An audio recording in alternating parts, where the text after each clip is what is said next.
Hey everybody, what's up? We're back here again with the Mercedes SLK200 R1700 from 1999. This is the 4-cylinder naturally aspirated M111.946 version. So that means no EGRs, no turbos, no PCV valves. It's a very unique kind of engine, and things are a little bit different on this car. As you might have seen on my channel before, I have given more than one review. I have given my impressions of living with this car over the years. But this will be the last one, because tomorrow this car will be sold and then we will part ways. So before we do, I wanted to give you my last impressions on this Mercedes and also let you know why I'm changing over. But first things first, this car is a convertible, so we're going to take it for a quick spin with the roof down. And I know it's always this kind of thing that people want to know how that works. So here's a little button, and as you can see, it's shaped in the form of the roof of the car. Have yourself a neutral here so you don't drain all the power from your battery. And you see that flashing light? It means that actually in the rear of the car, the little tonneau cover is not in place. So that means the roof won't open. So hang on. There you are. Open that. And this cover needs to lock in place.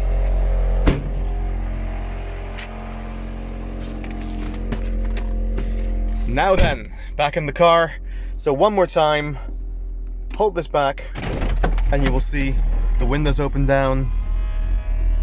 The back opens up there, and then we have this roof folding back nicely like that. Lovely.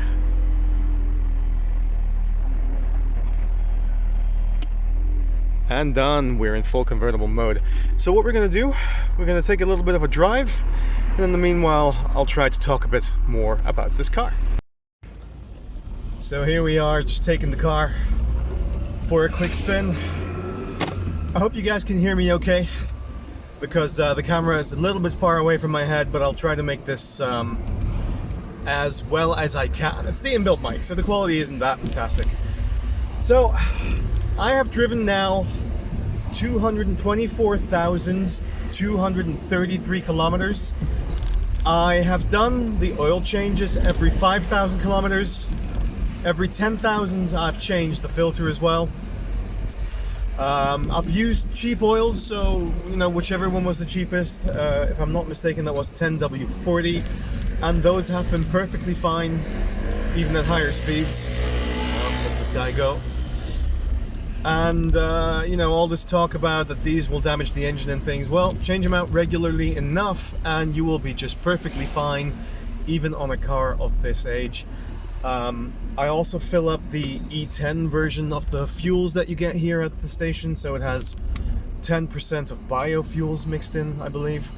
Again, absolutely no problems there with the engine. It has been rock solid for the last about 50 to 60,000 kilometers. So not a single complaint there. The other versions, which are the 230 compressor, or even up from there, they have more problems in the engine area.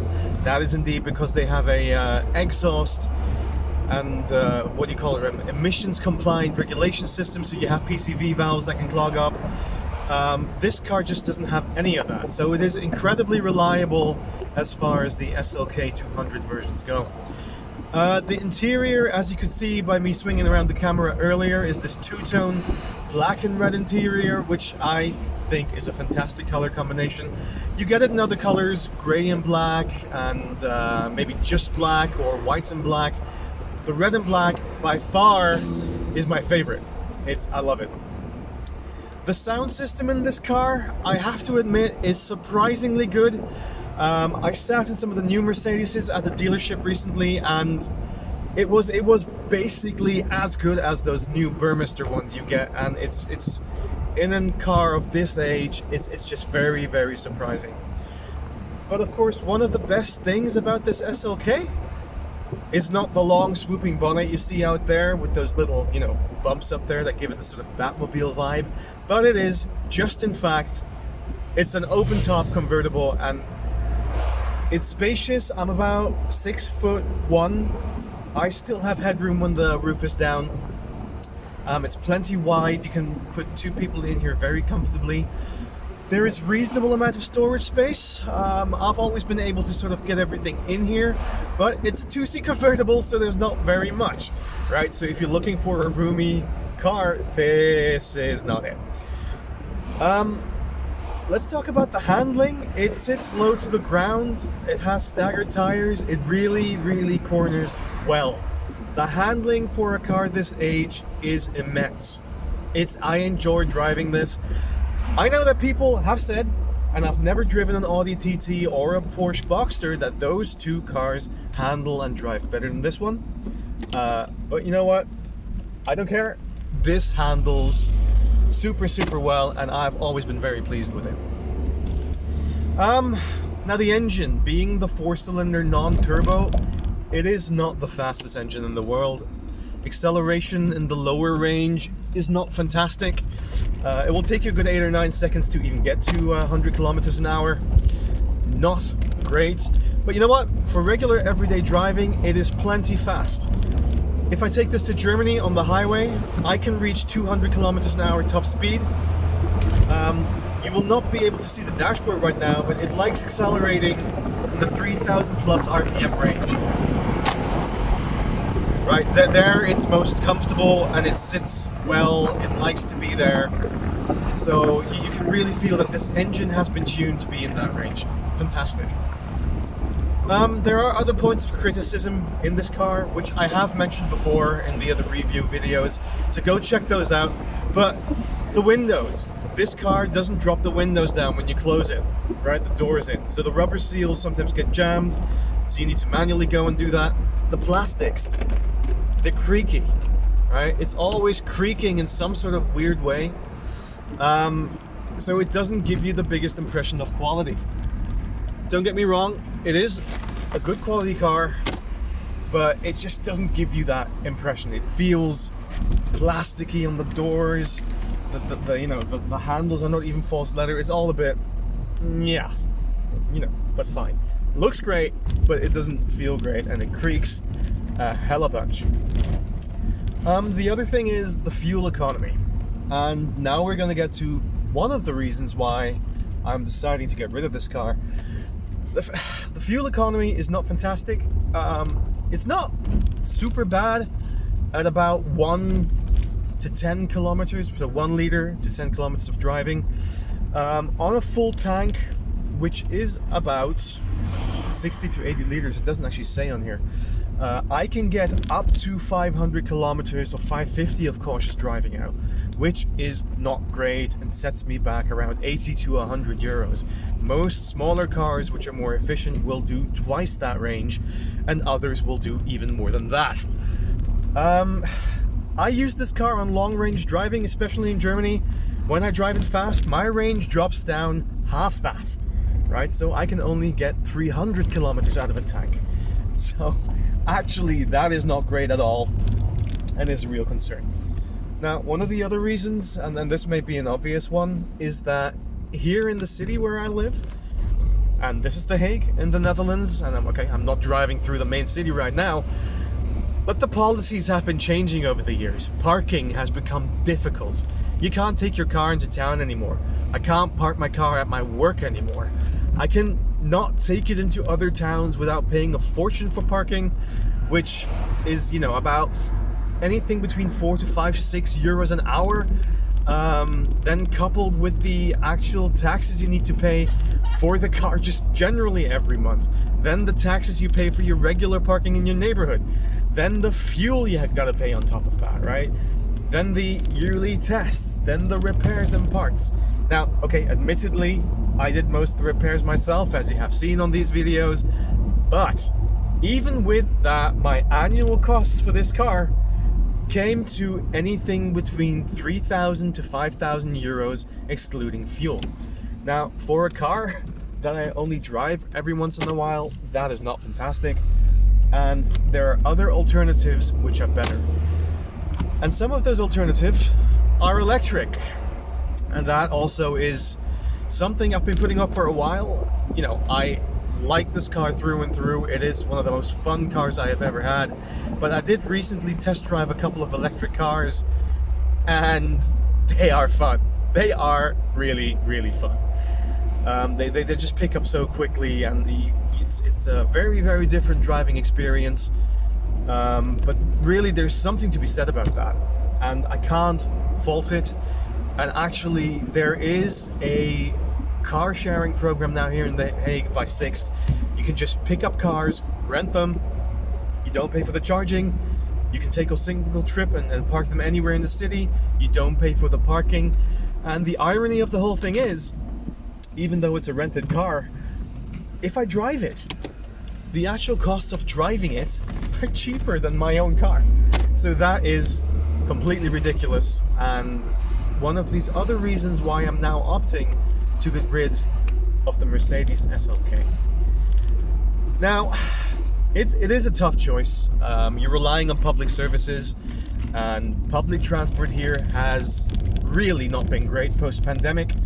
We have staff shortages, it's unreliable. There is generally, you know, buses, trains, trams, the whole thing have been scrapped.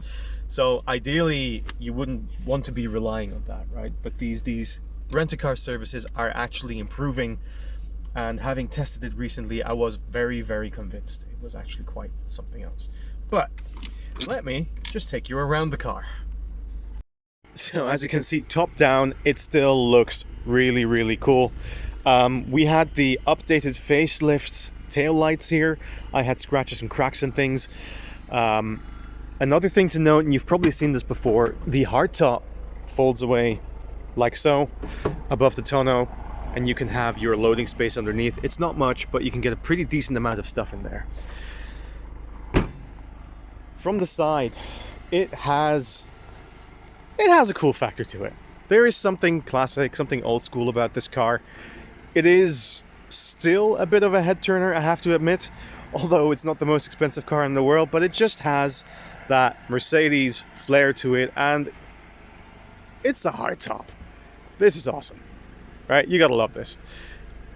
Comes with this neat little netting here. That's for the turbulence that comes back from the roof. And as I mentioned before, this interior, I love it. The colors are fantastic. I did have some problem with the leather chairs, so you know, I had some videos there where I replaced the leather, and the interior has been recolored a bit, so I have more black in here now. And actually, I kind of like this 50-50 split of the one side being more black, the other being more red. It kind of gives it a very unique feel to that cabin, right?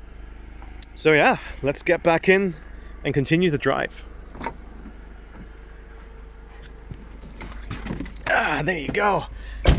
The gauge cluster, of course, very, very classic Mercedes. It's analog, and to be fair, I like the new digital ones, but analog just has that charm to it. It's simple, it's easy, you just get what you need. You know, can't fault it. It always works, even in sunlight. So what else would you want? Now, I know nobody really ever talks about the engine sound, and it has this very sophisticated, quiet sound to it, which I don't really mind all that much. It's nice that it's kind of quiet, grumbly, low. It gives the sense of power, sophistication, class, or just the sound that you like. But it has a very distinctive engine sound, and I've grown quite used to it. And in fact, I even like it. So, you know, it's something that is, for me, a very enjoyable thing. Here's one of those trams, by the way. So this is coming straight from the beach where I live, and you can maybe see it is packed. So it's one of those reasons I don't really like taking the public transport here, but I guess I'll be taking a lot more of that as we go in the future. Something which you guys might be interested in or not at all, these are electric trams, and here in Holland they're mostly powered by wind. So this is pretty, you know, CO2 neutral if you are into this climate debates. So it's not a bad thing to be using them, right? It helps out in whichever way you can. But that's of course not the point of this video today. The point is the Mercedes SLK200. Now we're going to return here. I'm going to see if I can drive you past the beach, just show you a bit of scenery. for no particular reason other than that it's nice. And we will continue talking a bit about this car. Now we'll approach the Kurhaus Hotel over here. It's one of very old famous hotels. And you know, when the sun is shining, you got the top down, you're driving along here, it kind of feels like that is what this car was built for. I have taken it on long trips, kind of more like a GT style car. So a couple of 1,000 kilometers, you know, going to Germany on the Autobahn, maxing it out. And actually, it handles itself fantastically well. It keeps up with the newer cars, of course not in terms of acceleration, especially not in Germany. People will still overtake you there at about 250, 300 an hour, which I definitely cannot reach. But it is, of course, built on the same platform that the Mercedes McLaren version used. And as such, if you're familiar with the platform, it was meant to behave in a certain way, and this car certainly does. It lives up to that reputation. And being the first in the generation, you would expect some problems with it, but actually it doesn't really have that many problems. It's a very, very simple vehicle. There are barely any electronics in here, you know, apart from your ABS and things like that. So there's not much which goes wrong in that regard. What else can I say? Okay, got some people crossing here. More public transport coming up. So this, by the way, is the main plaza around here. On the other side is the pier. It's where all the people hang around at the beach. And driving the car by the beach was actually something that, you know, I also like to do top down. Gives you a bit of that holiday vibe. But yeah, let's come back to a few more of the negative points. This car, okay, being creaky, low, it's also, at least here, parts are sometimes difficult to find OEM. You have to get aftermarket. For things like the mass airflow sensor, that can be a problem because they tend to fail a lot, and actually they're not calibrated properly, meaning that all the other sensors except for the OEM one or the one by Bosch, coincidentally, which I have, don't work. So I had to go through 3 of them to find out which one to use. So that wasn't very pleasant. Also, there isn't much material available anymore in terms of maintenance. That means that, you know, there's no instructions and things, so you have to figure out stuff by yourself. That, of course, was the whole point of me building this YouTube channel, to help you guys with some of the basic maintenance on this car, right? To make your life easier, my life easier. I never earned a single cent, dollar, whatever it is with this, right? YouTube doesn't pay me. I did this for the car community, you SLK lovers out there, and also for myself, because I forget stuff, right? So then I can just look back at what I did, what tools I used, and what kind of equipment I used.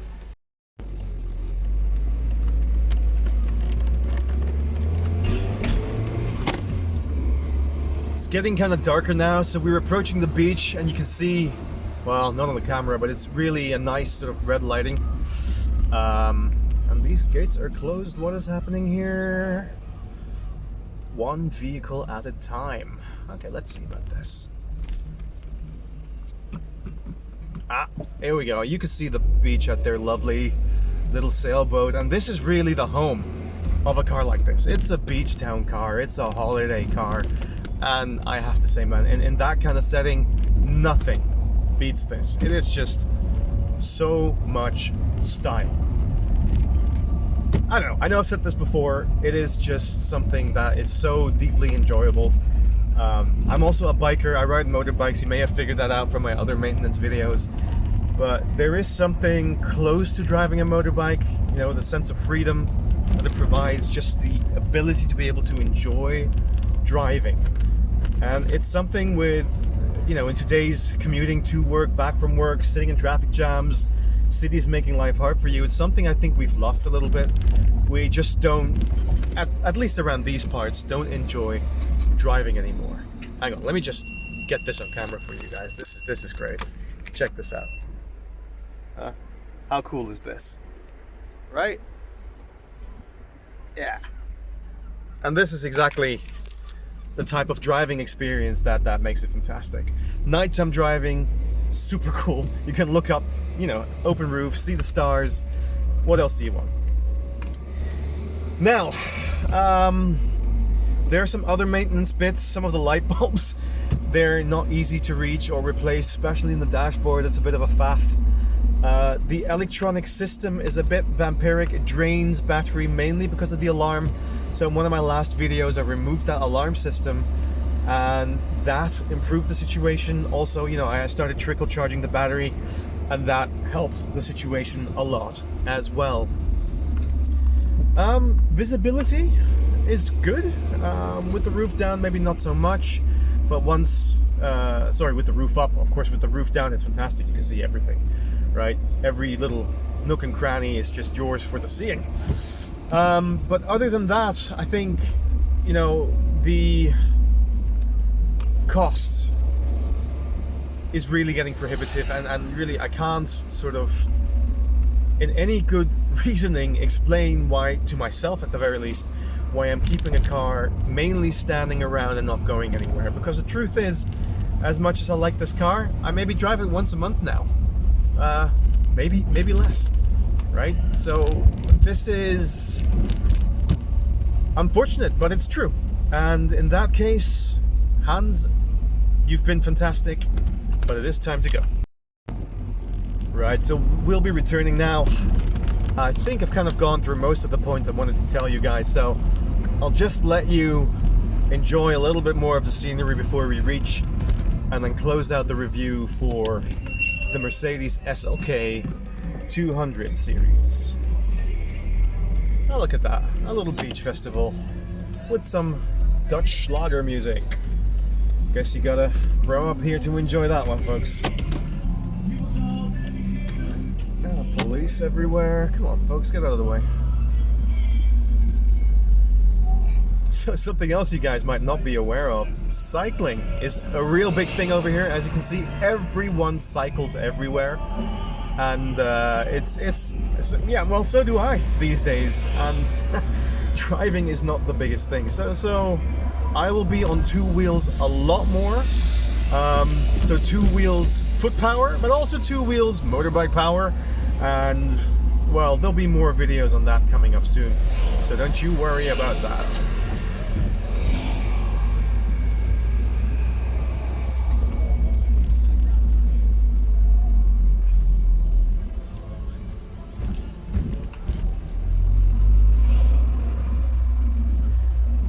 So I'm just taking you guys through the old fishing harbor here. It's still active, so fish import and export, cod, shrimps, sea bass, sea devils, stuff like that. It's a delicacy around here, so it's good business. All right, mobility scooter, committing suicide almost. Good stuff. So we're on the approach home, and we're going to be passing a gas station very soon. So on that gas station, you will see a particular thing. And the thing that you will see, oh, well, probably not maybe, is the price of gasoline here right now per liter. So for you American folks, a liter is similar to a quart.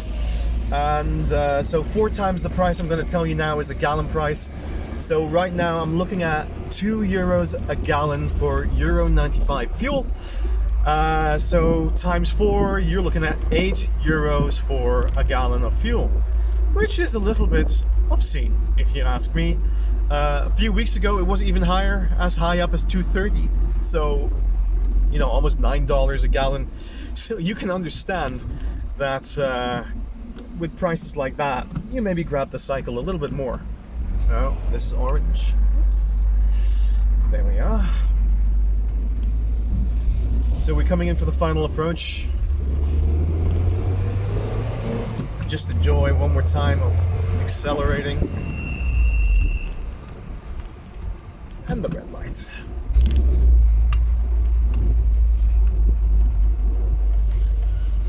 And once again, we're stuck behind the public transport. There's no getting away from this.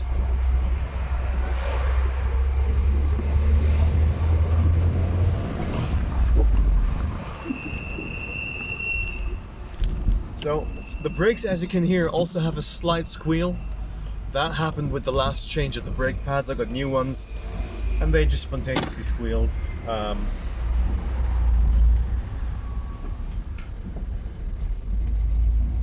they're all fine, but it is what it is.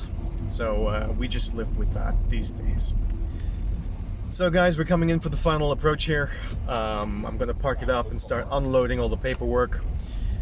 It's been a pleasure to do maintenance with you guys, for you guys. I hope you enjoyed all the videos. There might be more coming in future, definitely for the motorbike, but not anymore for the SLK. So those of you who were subscribed, I thank you very much. And you know, if you enjoyed all that time here, give it a thumbs up. So that's it. One last view. People, the shiny SLK at night. It is still an awesome car. I would definitely have one again. So on that bombshell, like, subscribe, and peace out.